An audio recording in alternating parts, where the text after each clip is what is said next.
Alright, so ayun in-include ko na rin dito guys yung market price, bid, tsaka ask.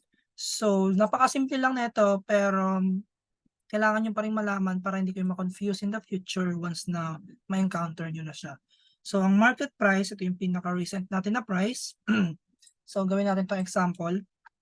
Kung kita niyo 'tong white na 'to, na merong 1,921, excuse me, ito yung pinaka-current price natin. So ayan yung market price, ayun yung price ngayon, okey? Ang bid naman, kapag pumunta ka sa settings ng trading platform niyo, makikita niyo yan in the future. Ito yung bid, color blue, ito yung ask, color red. Puwede nating baguhin yan, yellow. Ayan yung bid, yellow, then let's say ang ask natin is red, okey na yan.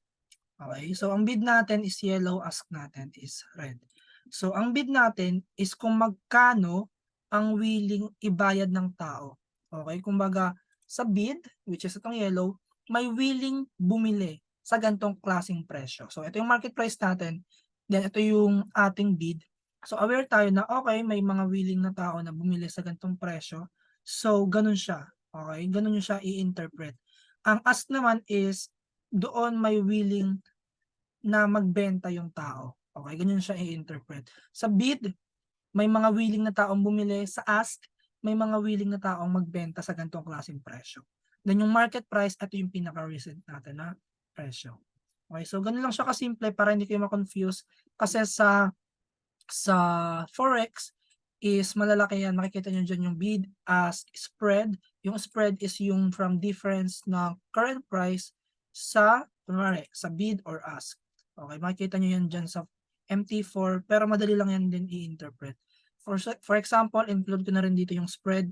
Ito yung current price mo, ito yung bid or ask.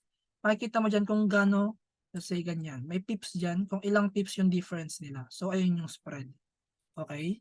So para hindi kayo ma-confuse, alam kong simple lang 'to, pero kapag hindi niyo siya naintindihan baka ma-confuse kayo. So in-include ko na rin siya dito sa beginner course natin. So yun lang muna in this part.